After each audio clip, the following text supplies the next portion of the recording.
어린이 여러분, 지금은 마지막 때입니다. 여러분이 그리스도의 적대자가 올 것이라는 말을 들은 것과 같이 지금 그리스도의 적대자가 많이 생겼습니다. 그래서 우리는 지금이 마지막 때임을 압니다. 그들이 우리에게서 갔지만 그들은 우리에게 속한 자들이 아니었습니다. 그들이 우리에게 속한 자들이었더라면 그들은 우리와 함께 그대로 남아 있었을 것입니다. 그러나 결국에는 그들은 모두 우리에게 속한 자들이 아니라는 사실이 드러나게 되었습니다. 여러분은 거룩하신 분에게서 기름 부으심을 받아 모든 것을 알고 있습니다. 여러분이 진리를 알지 못한다고 해서 여러분에게 내가 이렇게 써보낸 것이 아닙니다. 오히려 여러분이 진리를 알고 있기 때문에, 그리고 또한 여러분이 거짓은 모두 진리에서 나오지 않는다는 것을 알고 있기 때문에 이렇게 써 보내는 것입니다. 누가 거짓말쟁입니까? 예수가 그리스도의 심을 부인하는 사람이 아니고 누구겠습니까? 아버지와 아들을 부인하는 사람이 곧 그리스도의 적대자입니다. 누구든지 아들을 부인하는 사람은 아버지를 모시고 있지 않은 사람이요, 아들을 시인하는 사람은 아버지를 또한 모시고 있는 사람입니다. 여러분이 처음부터 들은 것을 여러분 속에 간직하십시오. 여러분이 처음부터 들은 그것이 여러분 속에 있으면 여러분도 아들과 아버지 안에 있게 될 것입니다. 이것은 그가 친히 우리에게 주신 약속인데 곧 영원한 생명입니다. 나는 여러분을 미혹하는 자들에 관하여 이렇게 썼습니다. 여러분으로 말하자면 그가 기름 부어 주신 것이 여러분 속에 머물러 있으니 여러분은 아무에게서도 가르침을 받을 필요가 없습니다. 그가 기름 부어 주신 것이 여러분에게 모든 것을 가르쳐 줍니다. 그리고 그 가르침은 참이요 거짓이 아닙니다. 여러분은 그 가르침대로 언제나 그리스도 안에 머물러 있으십시오. 그러므로 자녀되니 여러분, 그리스도 안에 머물러 있으십시오. 그렇게 해야 그가 나타나실 때에 우리가 담대함을 가지게 될 것이며 그가 오실 때에 그 앞에서 부끄러움을 당하지 않을 것입니다. 여러분이 하나님께서 의로우신 분임을 알면 의를 행하는 사람은 누구나 다 하나님에게서 났음을 알 것입니다. 오늘 본문은 어린이 여러분 이렇게 시작합니다. 꼭 어린이 예배 드리는 것 같습니다. 근데 어린이 예배 설교를 요한 사도가 하시는 게 아니고 어린이 같은 신앙을 가지고 있는 사람들에게 주시는 권면입니다. 사실 오늘 본문은 대단히 심각한 내용입니다. 오늘 설교가 좀 무거운 설교가 되셔도 이해해 주시기를 바랍니다. 이단 미혹에 대한 것에 대해서 경고하고 또 거기에 대해서 권면하는 설교입니다. 요한 사도가 이 요한일서 2장에서 이 말씀을 받는 대상을 세 부류로 언급합니다. 하나는 아비, 하나는 청년, 하나는 어린아이, 이렇게 언급합니다. 그것은 교인들 중에 영적인 성숙도에 따라서 이렇게 세 부류로 나눌 수 있다는 의미가 되겠습니다. 아비 같은 성도는 자기 믿음 정도가 아니고 다른 사람의 믿음도 지켜주고 세워주고 또 이렇게 양육도 해줄 수 있는 정말 영적으로 아비가 된 사람이고, 청년이라면 자기 믿음 하나 정도쯤은 지킬 수 있는 사람이겠고, 어린아이라면 자기 믿음도 지킬 수 없는 사람, 늘 이렇게 저렇게 흔들거리는 사람이 되겠습니다. 이 이단 문제와 관련해서 어린아이 신앙을 가진 사람이 얼마나 심각한 위험에 빠질까 우리가 이해가 되지요. 그래서 요한 사도가 어린이 여러분 이렇게 말씀하신 것은 특별히 어린 믿음을 가지고 있는 성도들에게 아비에 대한 심정으로 말씀을 하고 있는 것입니다. 그런 뜻에서 여러분들이 여러분 자신은 아비 같은 믿음인지 청년 같은 믿음인지 어린아이 같은 믿음인지 스스로 한번 점검해 보시는 것도 좋을 것 같습니다. 여러분은 여러분의 믿음이 아비인 것 같습니까? 청년 같아요? 아니면 어린아이 같습니까? 손들라고 하면 어떨까 싶습니다. 여러분은 여러분 자신에 대해서 정확한 파악이 되셨습니까? 이번 한 주간 동안 숙제로 내드리겠어요. 다음 주 오실 때는 쪽지에다가 아비면 아비, 청년이면 청년, 어린아이면 어린아이, 자기 믿음에 대해서 써서 오시기 바랍니다. 쉬운 분별이 아닐 수도 있습니다. 나이 따라서 자기 믿음을 착각할 수가 있는 거예요. 세상 나이가 많이 들었다고 내가 아비 믿음을 가졌을까? 실제로 그렇지 않습니다. 자녀들 믿음만 못한 부모가 많습니다.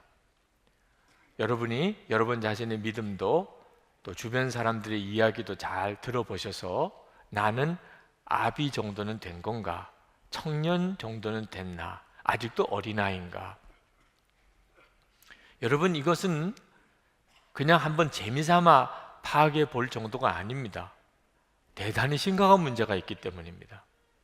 제가 목회하면서 마음에 아픈 기억이 있는 것이, 제가 대학부를 지도할 때 회장이 두 회장이 있었습니다. 근데 한 회장은 나중에 신학교를 가서 목사가 되었습니다. 그래서 저에게는 기쁜 일이죠. 근데 또 한 회장이 저를 굉장히 마음 아프게 했습니다. 제가 담임 목회를 나왔을 때 그 청년에 대해서 들었습니다. 장로님의 아들이었고 또 서울 대학생이었습니다. 굉장히 성실하고 또 신실하게 보였어요. 제가 있을 때 대학부 회장 일을 잘 했습니다. 저는 그 청년이 사이비 종교에 휩쓸려 갔다는 말을 들었을 때 처음에는 믿어지지가 않았습니다. 그 집안을 생각하거나 제가 그 청년을 만나서 경험했던 그 청년의 그런 가능성을 생각해 보지를 못했기 때문입니다. 저는 그 청년은 복음이 분명한 청년일 거라고 생각했습니다. 하나님이 어떻게 쓰실까가 이제 문제일 뿐이죠. 그래서 다른 청년들도 다 좋게 여겨서 청년부, 대학부 회장까지 했다니까요. 그런데 알고 보니까 복음이 분명치도 않았고 또 정말 예수 그리스도 안에 있는 사람도 아니었습니다. 그 청년에게도 너무 미안했어요. 제가 대학부 청년으로 함께 대학부를 섬겼으면서도 제가 전혀 그 청년에 대해서 영적으로 분별도 못 해주었고, 제가 그 청년에게 바로 믿음의 기초, 복음의 기초도 전해주지 못했던 일에 대해서 저 자신이 깊이 회개했던 제목이기도 합니다. 겉으로 보아서는 모른다는 거죠. 겉으로는 분명히 아비 같아요. 그런데 사실은 어린아이 믿음을 가지고 있을 수도 있습니다. 오늘 여기 본문의 말씀에 보면 사도 바울이 초대교회가 겪은 어려움 중에 핍박보다도 더 무서운 것이 그리스도의 대적자들의 미혹이라는 사실을 말씀하고 있습니다. 어린이 여러분, 지금은 마지막 때입니다. 여러분이 그리스도의 적대자가 올 것이라는 말을 들은 것과 같이 지금 그리스도의 적대자가 많이 생겼습니다. 그래서 우리는 지금이 마지막 때임을 압니다.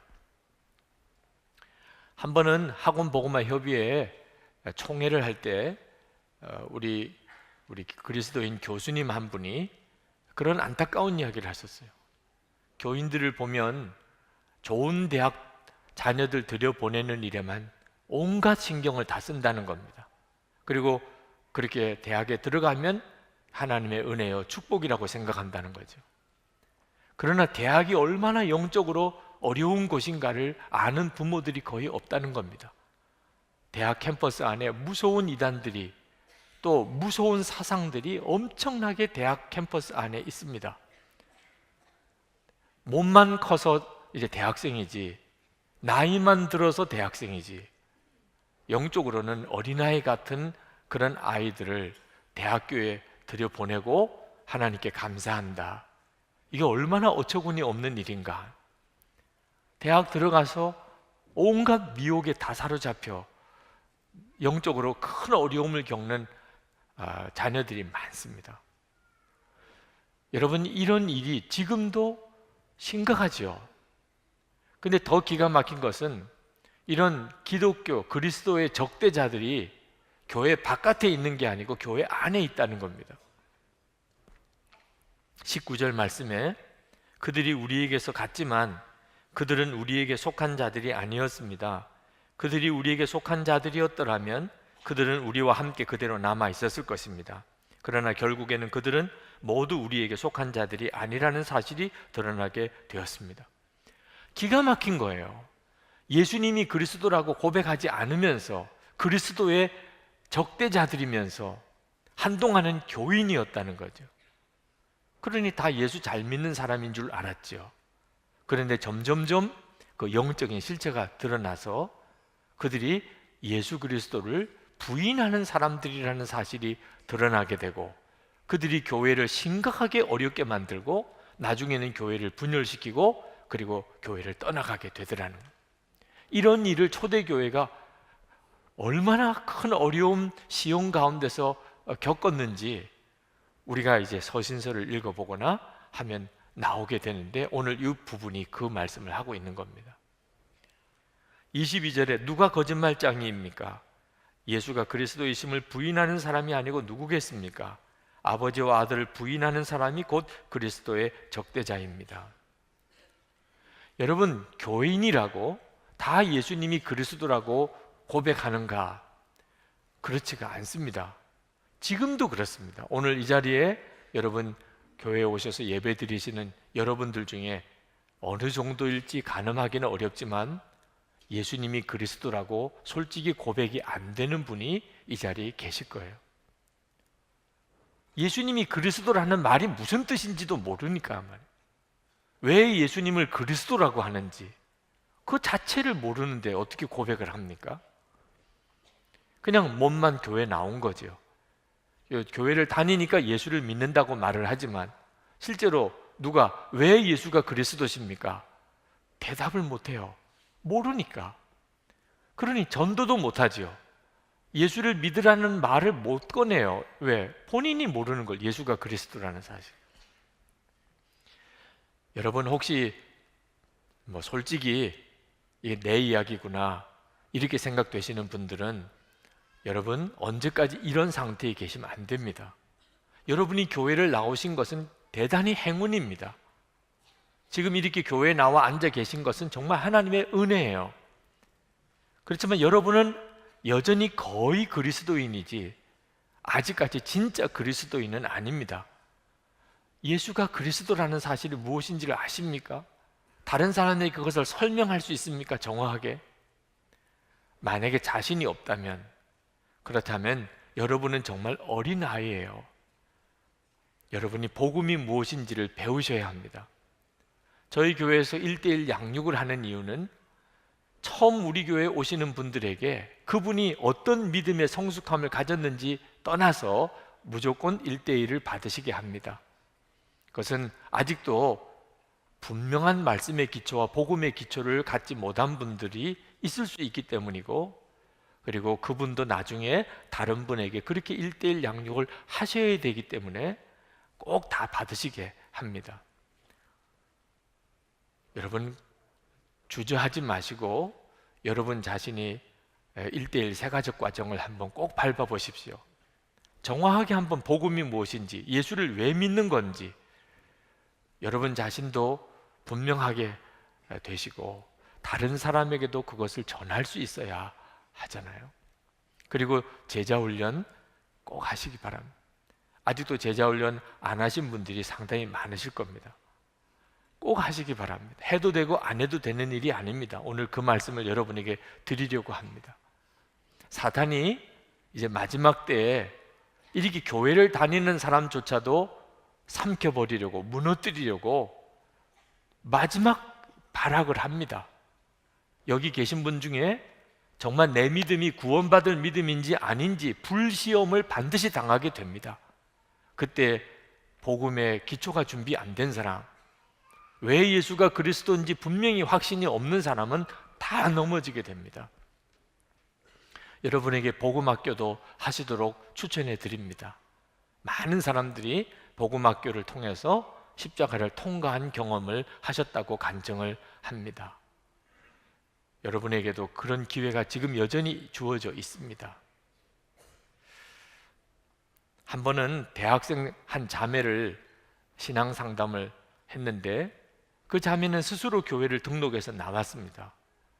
설교 시간에 말씀을 듣고자 하는 열망이 대단히 간절해 보였습니다. 그래서 그 자매와 상담을 했는데 깜짝 놀란 것은 그 자매가 한때 우리 한국 대학교 안에 무섭게 세력을 펼치던 JMS라고 하는 이단 집단에 빠져 있었던 자매입니다. 정명석이라고 하는 사람을 구세주라고, 정말 상상도 안 되는 이야기고 어떻게 대학생들이 그걸 믿을 수 있느냐 싶은데 엄청난 세력을 가지고 있었습니다. 거기에 빠졌던 자매예요. 그런데 아무리 생각해도 이건 아닌가 봐, 그런 마음의 갈등 때문에 스스로 교회에 나와서 복음을 듣고자 했던 자매입니다. 그 자매에게 복음을 전해 주었어요. 그런데 참 어려웠습니다. 선뜻 복음을 못 받아들이는 거예요.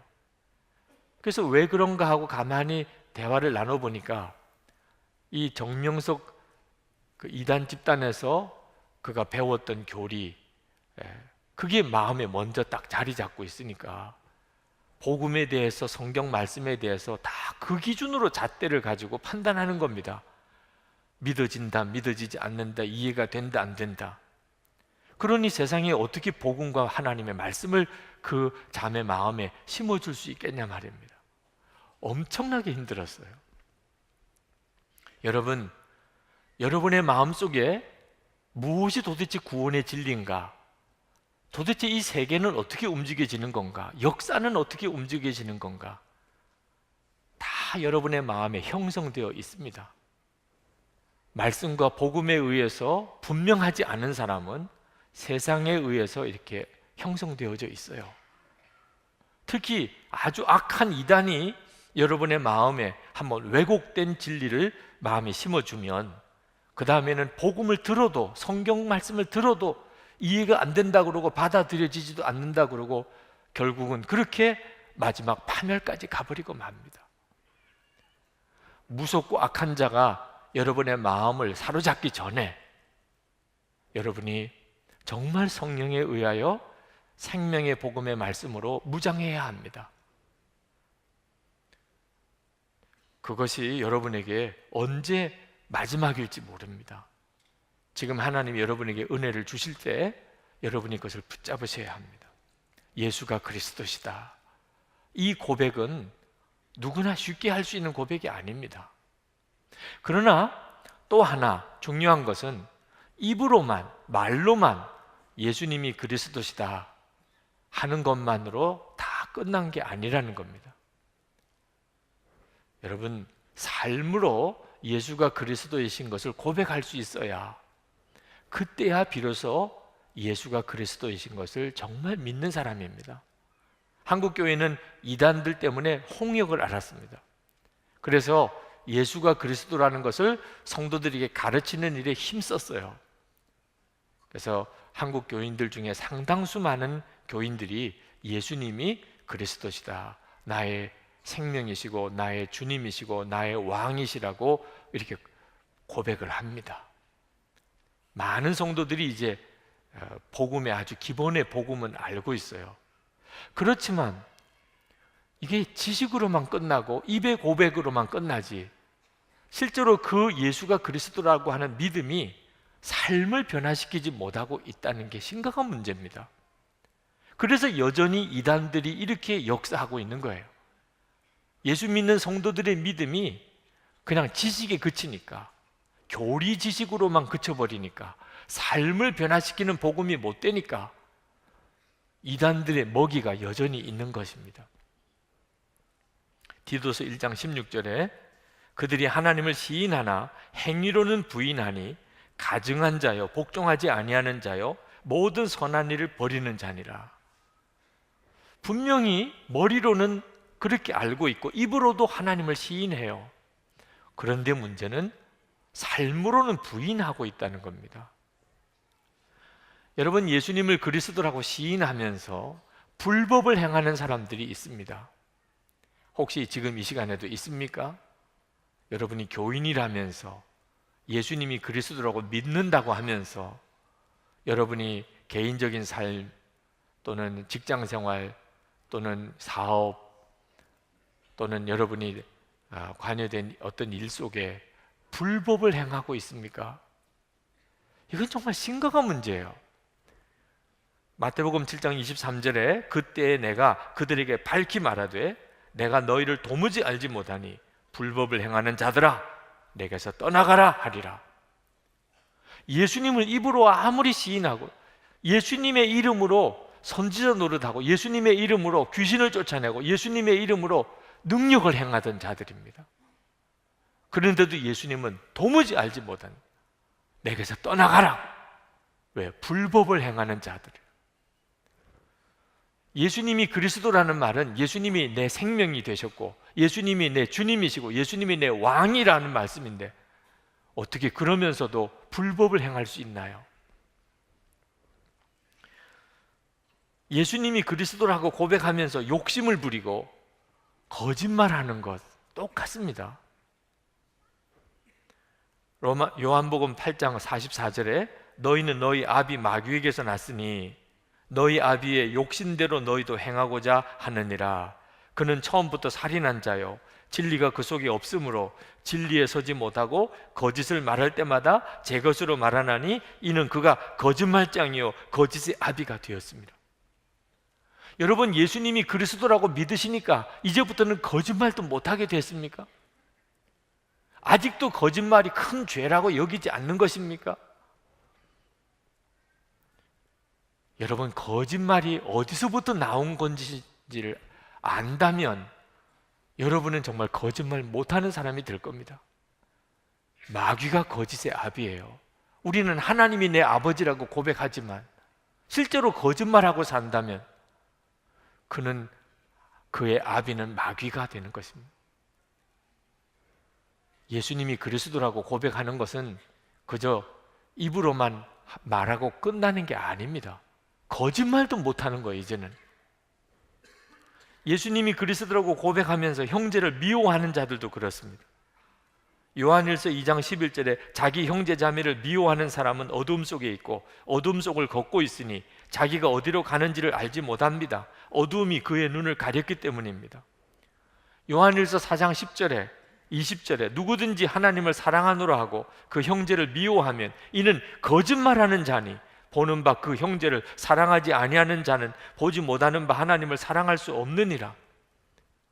예수님을 그리스도라고 그렇게 천연덕스럽게 고백하면서 어떻게 그렇게 미워하고 사냐 말입니다. 예수님이 정말 생명이시고 예수님이 정말 주님이시고 예수님이 정말 왕이신 게 맞습니까? 하나님은 절대로 내 입술의 고백만 받으시는 게 아닙니다. 내 삶을 보고 우리가 예수님을 정말 그리스도라고 고백하는지를 안다는 겁니다. 예수님이 그리스도라고 고백하면서 예수님의 몸인 교회를 분열시키는 자들, 이것도 정말 기가 막힌 일입니다. 오늘 요한 사도가 누구를 이야기하고 있습니까? 그들은 교인이었습니다. 그런데 그들의 영은 그렇지가 않았습니다. 결국은 그들이 교회를 크게 시험을 일으키고 그리고 상처를 주고 그리고 교회를 분열시키고 떼어져 나가버렸습니다. 그래서 이들이 본래부터 예수님의 사람이 아니었구나 하는 것을 알게 되었다는 거죠. 여러분, 우리도 정말 조심해야 됩니다. 우리는 때때로 교회가 잘 되자고 그리고 옳고 그른 것을 따지기도 합니다. 그건 대단히 좋은 일입니다. 반드시 있어야 합니다. 그러나 반드시 한계가 있습니다. 지켜야 될 한계가 있어요. 교회를 하나 되도록 지키면서 교회를 바르게 만들고 교회를 바른 방향으로 가도록 해야 하는 것입니다. 때때로 보면은 교회가 깨어지는 것을 보지 못하는 사람들이 있습니다. 의도적으로 교회를 깨트리기 위해서 교회에 들어오는 이들도 있습니다. 지금이 그래서 더 무서운 때라고 하는 거죠. 예수가 그리스도라고 하는 고백이 없으면서도 교회에 들어온 사람들이 있습니다. 요즘에는 이단들이 그렇게까지 역사합니다. 그들은 교회 안에 들어와서 어느 정도 신임을 얻고 난 다음에 그 다음에는 본격적으로 교회를 분열시키는 일을 합니다. 고린도전서 12장 20절에 이제 지체는 많으나 몸은 하나라. 눈이 손더러 내가 너를 쓸 데가 없다 하거나 또한 머리가 발더러 내가 너를 쓸 데가 없다 하지 못하리라. 25절에 몸 가운데서 분쟁이 없고 오직 여러 지체가 서로 같이 돌보게 하셨느니라. 예수가 그리스도다. 이 교회가 예수 그리스도이십니다. 그러면 우리에게 있어서 가장 중요한 것은 하나됨입니다. 그걸 알지 못하는 사람들이 있습니다. 여러분, 이런 미혹이 지금 우리 가운데도 있고 점점 심해지게 될 것입니다. 여러분이 그 점에 대해서 분명하게 인식하고 여러분이 영적으로 여러분 자신을 정말 예수 그리스도 안에서 여러분의 믿음을 견고하게 세워가야 합니다. 그러나 두려워하지는 마시기 바랍니다. 악한 자들이 어떻든지 성도들을 넘어뜨리려고 교회를 깨트리려고 역사하겠지만 하나님은 우리에게 두려워하게 하지 않으십니다. 왜냐하면 하나님은 반드시 우리가 어떤 시험을 당하든지 어떤 미혹이 오든지 우리가 그 시험을 이길 수 있도록 다 방비해 놓으셨기 때문입니다. 고린도전서 10장 13절부터 보면 사람이 감당할 시험 밖에는 너희가 당한 것이 없나니 오직 하나님은 미쁘사 너희가 감당하지 못할 시험 당함을 허락하지 아니하시고 시험 당할 즈음에 또한 피할 길을 내사 너희로 능히 감당하게 하시느니라.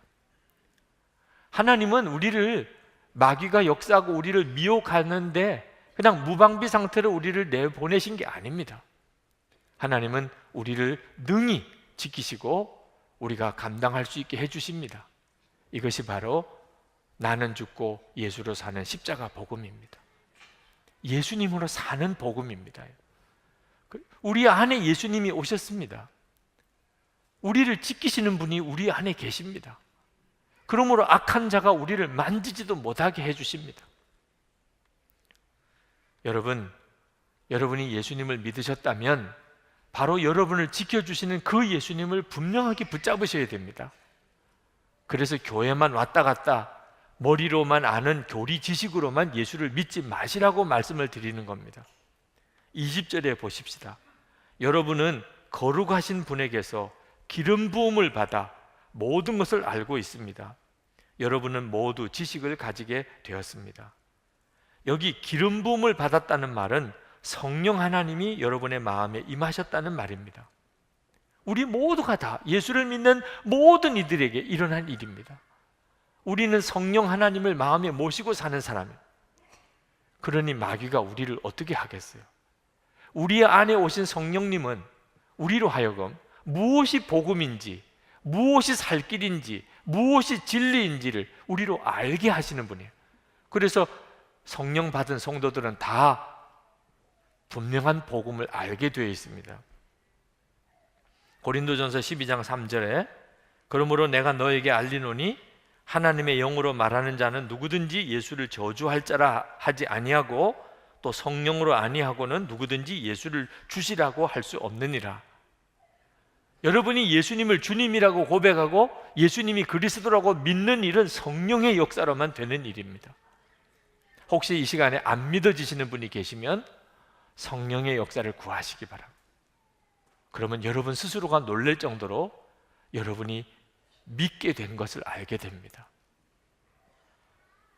이건 정말 황홀한 일입니다. 안 믿어지신 분들은 더 놀라운 일이죠. 믿어지니까 말입니다. 성령께서 하시는 일입니다. 27절에 보면 여러분으로 말하자면 그가 기름 부어 주신 것이 여러분 속에 머물러 있으니 여러분은 아무에게서도 가르침을 받을 필요가 없습니다. 성령님을 모시고 사는 사람에게는 구원의 지식이 분명하니까 아무에게도 가르침을 받을 필요가 없다. 이 말은 독불장군이 되라, 왜 옹고집장이가 되라, 누구로부터 배우지 않고 나는 모든 것을 알고 있다고 하는 영적인 교만에 빠지라고 하는 말씀이 아닙니다. 그러면 성령님을 받은 사람이 아니죠. 그러면 이게 무슨 말입니까? 누구로부터 가르침을 받을 필요가 없다. 이 말씀은 주변에서 이단 가르침으로 꽉 차 있는 이런 상황에 있을 때, 주변에 예수 믿는 사람이 한 사람도 없는 이런 상황에 있을 때, 나 혼자 예수를 믿고 있을 때, 나 혼자 구원받은 자, 이런 경우에 내가 있을 때, 그때 다른 사람에게 뭔가 배우려고 할 필요가 없다는 겁니다. 왜? 내 안에 계시는 주님께서 다 가르쳐 주시니까. 그러므로 두려워하지 말라는 것입니다. 여러분, 우리는 지금 이렇게 교회에서 말씀을 듣습니다. 우리에게는 목회자도 있습니다. 잘 모르면 신앙 상담을 해줄 사람들도 있습니다. 우리는 속회도 있고 선교회도 있어서 소그룹으로 우리는 교우 관계를 맺고 있습니다. 그래서 우리가 좀 힘들고 잘 몰라도 크게 어려움이 없습니다. 그렇지만 혼자가 될 때가 우리에게도 옵니다. 가족들 중에 다 예수 안 믿습니다. 나 혼자 예수 믿습니다. 직장에서 다 예수 안 믿습니다. 나 혼자 예수 믿습니다. 주변에 이단들이 내 주변에 가득 있습니다. 나 혼자 예수 제대로 믿습니다. 이런 경우가 우리에게도 올 수 있습니다. 그때 여러분 안에 계신 예수님을 의지할 수 있어야 합니다. 그러므로 주님과의 관계가 친밀해져야 된다는 것입니다. 주님이 여러분을 가르칠 수 있어야 된다는 것입니다. 여러분 중에도 혹시 그때 예수를 믿으셨던 분들은 기억나실 겁니다. 1992년 10월 28일 시한부 종말론이 한국 교회를 엄청나게 어지럽게 했었습니다. 저는 그때 지금도 생생합니다. 저도 얼마나 힘들었는지 모릅니다. 왜? 그 사람이 거짓말을 할 리가 없다고 생각하는 사람, 이 사람은 절대로 거짓말 할 리가 없어, 그런 주변에 있는 사람들이 주님의 음성을 들었다는 겁니다. 10월 28일에 주님이 분명히 재림이 오신다고 하셨다는 거예요. 이런 사람이 한두 사람이 아니었어요. 자, 이런 경우에 믿어야 됩니까? 안 믿어야 됩니까? 한두 사람이 아니라니까. 분명히 들었다니까. 분명히 보았다니까. 그리고 책으로도 나오고 막 얼마나 많은 목사님들 중에도 이 일에 미혹을 받은 사람이 많았는지 모릅니다. 제가 이걸 도대체 10월 28일 정말 주님이 오실 테니까 준비하라고 해야 되나, 이런 생각이 들 정도였다니까요. 그런데 주님이 저에게 말씀하신 것은 아니었어요. 다른 사람들은 분명히 들었다고 하는 사람들이 많지만 저에게 말씀하신 것은 아니었어요. 제가 그랬습니다. 주님이 10월 28일 오실지 어떨지 그건 정말 모르는 일이지만 언제 주님이 오시든지 주님 맞을 준비는 하는 것이 당연한 일이죠. 10월 28일 날짜에 굳이 매일 필요가 없지 않습니까? 언제 주님 오실지라도 주님 맞이할 준비는 하십시오. 그때 상황은요, 정말 주님이 당장 오실 것 같은 상황이었습니다. 여러분 안에 계신 주님께서 여러분에게 여러분을 분명하게 지키고 인도하시지 않으시면 앞으로 그보다 더한 미혹과 시험이 올 수도 있습니다. 여러분, 종말론에 대해서도 잘 배워야 합니다. 인터넷에서 배우면 안 됩니다. 여러분, 인터넷을 통해서 여러 많은 정보를 얻을 수 있지만 미혹의 장이기도 합니다. 앞으로 더 그럴 거예요. 여러분은 말씀을 통해서 여러분 안에 계신 성령의 인도하심을 정확하게 분별받는 훈련을 해야 합니다. 다른 사람이 무슨 말을 했다는 것을 듣고 좌지우지 되는 사람은 거의 100% 다 넘어집니다. 마귀는 미혹시키는 데 선수입니다. 마태복음 16장에서 예수님께서 제자들에게 물으셨어요. 너희는 나를 누구라고 하느냐? 그때 베드로가 주는 그리스도시요 살아계신 하나님의 아들이라고 하는 놀라운 신앙 고백을 처음 했습니다. 예수님이 기뻐하시면서 바요나 시몬아 내가 복이 있다고 하시고, 그리고 이것을 너로 알게 하니는 너가 아니고 하나님이시라고 그랬어요. 베드로가 예수님이 그리스도시고 하나님의 아들이신 것을 어떻게 알았겠어요? 그 안에 계시는 성령께서 그 베드로에게 그걸 알게 해주셨어요. 우리에게도 똑같이 하십니다. 주님은 우리에게 진짜 복음이 뭔지, 정말 진리가 뭔지를 주님이 우리에게 알게 하세요. 말씀을 통하여 주님은 분별하게 해주십니다. 그러나 여러분, 이렇게 바른 복음을 아는 데서 만족하면 안 됩니다. 성령의 충만함까지 나가야 됩니다. 여러분의 삶이 변화되어지는 상황까지 가야 됩니다. 베드로가 예수님이 그리스도시고 하나님의 아들이신 것을 알았지만 그 다음에 예수님께서 십자가에 대해서 말씀하셨습니다. 예수님이 십자가를 지시고 죽으실 것에 대해서 말씀하셨습니다. 그때 베드로가 예수님 앞에서 그런 일이 일어나지 않기를 원한다고, 절대로 그런 일은 일어나면 안 된다고 예수님을 가로막았습니다. 예수님께서 베드로에게 무섭게 책망하셨습니다. 사탄아, 내게서 떠나가라. 내 뒤로 물러가라. 내가 하나님의 일을 생각하지 않고 사람의 일을 생각하는도다. 조금 전까지 그렇게 칭찬하신 예수님이 어떻게 이런 무서운 책망을 하실 수 있습니까? 예수님이 그리스도라고 고백할 수 있는 사람도 이런 미혹을 받을 수가 있다는 겁니다. 십자가 앞에서 그만 사람의 생각에 빠져서 마귀의 미혹을 받을 수 있다는 거예요. 그러므로 여러분, 예수를 믿으실 때 여러분이 정말 성령에 충만한 성도가 되어야지, 그렇지 않으면 반드시 이단이 여러분을 틈타고 들어옵니다. 이단이 틈타고 들어오는 자리는 내가 알기는 아는데 사라지지 않는 부분, 예수님이 그리스도라는 것을 내가 믿기는 하는데 삶은 안 바뀐 경우, 그럴 때는 여러분의 마음에 신앙의 회의가 늘 있습니다. 내가 진짜 잘 믿는 거야? 내가 정말 제대로 믿는 거야? 이단이 그걸 놓칠 리가 없습니다. 여러분들에게 진짜 구원의 길이 따로 있어. 너는 뭘 제대로 몰라서 그런 거야. 우리 교회를 한번 와봐. 그러면 여러분 아무데나 성경 공부 가면 안 됩니다. 지금 때는 여러분이 여기저기서 은혜 받는 기회를 얻는 것은 저는 대찬성입니다. 그러나 반드시 분별을 받으시면 됩니다. 그러나 정말 중요한 것은 여러분 자신이 예수님으로 충만한 삶을 사셔야 한다는 겁니다. 그래서 사도 요한이 반복해서 권면하는 내용이 예수님이 우리 안에 거하시지만 우리도 그리스도 안에 머물러 있어야 한다는 말씀을 하고 있습니다. 27절에 여러분은 그 가르침대로 언제나 그리스도 안에 머물러 있으십시오.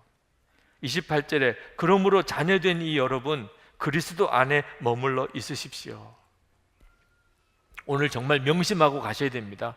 그래서 이 설교의 제목을 그리스도 안에 머물러 있으십시오 라고 정한 것입니다.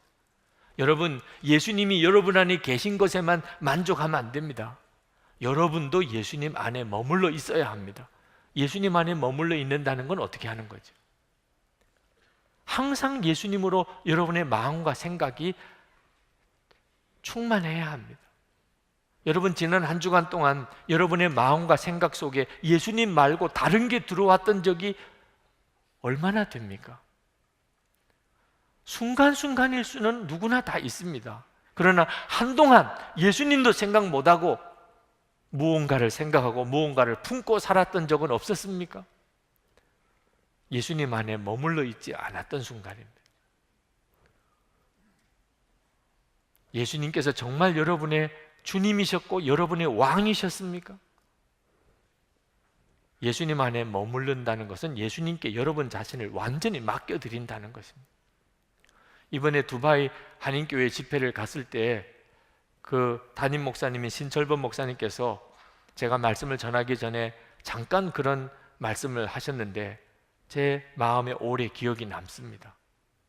우리가 누군가를 계속 바라본다면, 그러면 내가 바라보는 사람의 모습이 내 눈동자에 비치게 된다는 겁니다. 그렇죠? 여러분이 누군가를 바라보면 여러분의 눈동자에는 여러분이 바라보는 사람의 모습이 눈동자에 비칩니다. 그래서 누구를 바라보는지를 알아요. 예수님께서 늘 우리를 바라보실 터이니 예수님의 눈동자에는 제 모습도 여러분의 모습도 비치실 겁니다. 그러나 우리가 만약에 24시간 예수님을 바라본다면, 그러면 우리 눈에 예수님의 모습이 비치게 될 것입니다. 그래서 누군가가 만약에 나를 볼 때 내 눈에 예수님의 모습이 비치는 것을 보게 될 것입니다. 뭐 그런 내용의 말씀을 하셨어요. 제가 그 말씀을 듣고 정말 그렇다 하고 아멘 했습니다. 여러분, 우리가 신앙생활하는 기준을 한번 정합시다. 다른 사람이 내 눈을 우연히 보았을 때 내 눈에 예수님의 모습이 비쳐 있어요. 내 눈을 보면 예수님을 보는 것 같아요. 예수님 안에 머물러 있는 사람입니다. 저는 우리 교우들 중에 그런 분들을 몇 분 봅니다. 제가 어떤 분이라고 말씀을 드리면 아마 그분은 또 왕따 당할 수도 있는 분이 되실까 봐 누구라고 말씀을 드릴 수는 없지만, 제가 어떤 분을 보면 정말 그분의 눈 속에 주님을 보는 것 같아요. 그분이 늘 주님을 바라보시는 분이니까 그런 것 같습니다. 두바이 갔더니 두바이에서 집회를 하는데, 그 두바이 한인교회 성도들이 집회 시간에 이렇게 모여서 말씀을 듣는데, 제가 그동안 어디 가서 집회를 인도했지만 거기서처럼 그렇게 간절한 열망으로 말씀을 듣는 분 쉽지 않았어요. 근데 왜 그럴까 하고 생각해 보니까 그 두바이가 무슬림 나라입니다. 그곳에서 예수를 믿는 성도들이에요. 거기는 우리 같은 이런 자기 예배당이 없습니다. 그래서 목요일, 금요일 아침마다 모여서 다 그 강당에 의자를 깔아놓고 예배당으로 꾸밉니다. 그리고 예배드리고 또 모여서 그걸 다 치우고 창고에다 정리하고 가야 됩니다. 그들의 주님을 향한 사모함은 여기서 우리가 예수님을 사모하는 것과 비교가 안 될 정도로 간절하더라. 그래서 그분들 안에 역사가 그만큼 강한 것 같습니다. 여러분, 여기서 얼마 떨어지지 않는 북한에 있는 성도들은 더 하지 않겠어요? 그들은 예수님을 향한 갈망이 얼마나 간절하겠어요? 예배 한번 마음껏 드리고 찬송 한번 크게 불러보고 기도 한번 제대로 해보고 싶은 게 그들의 소원 아니겠어요? 우리들은 늘 하는 일인데 말이에요.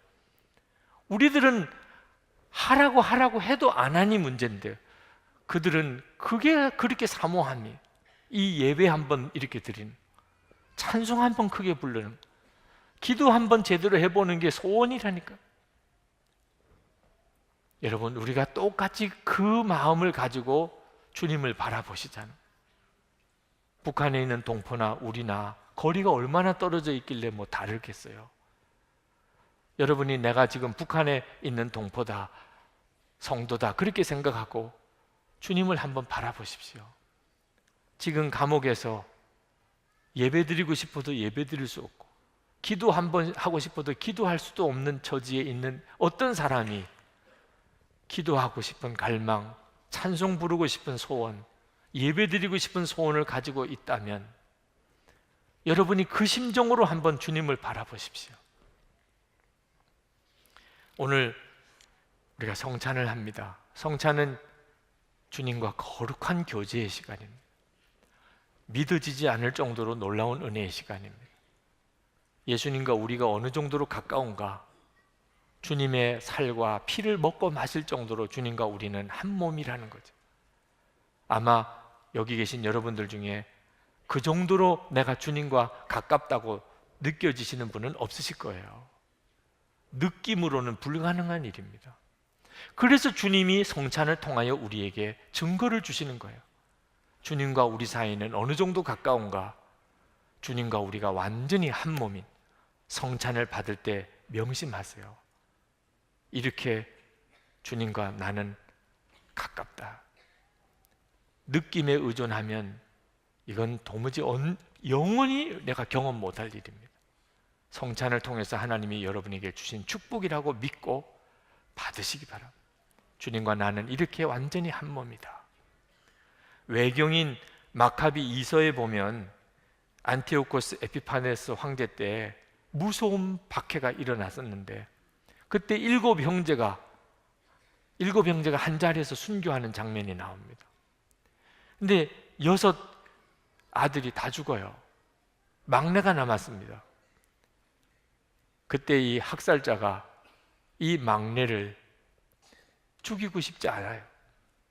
그리고 어떻든지 배교시켜서 살려주려고 합니다. 그래서 그 어머니를 데리고 옵니다. 와 보니까 기가 막혀요. 6 아들이 다 죽었습니다. 이제 막내 하나 남았어. 너가 이 아들을 설득해라. 예수를 부인하면 살려주겠다. 그때 그 어머니가 막내에게 달려갑니다. 이 학살자를 두려워하지 말아라. 그리고 내 형들의 기계를 너도 보여주거라.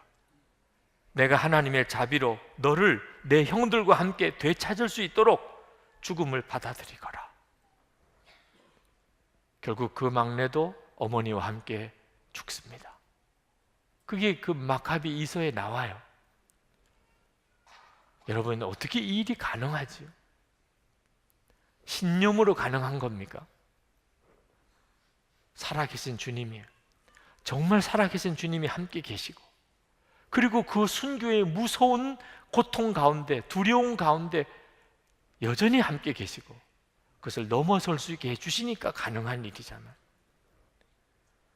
28절 하반절에 그렇게 해야 우리가 예수님 안에 계속 거해 머물러 있어야 그가 나타나실 때에 우리가 담대함을 가지게 될 것이며 그가 오실 때에 그 앞에서 부끄러움을 당하지 않을 것입니다.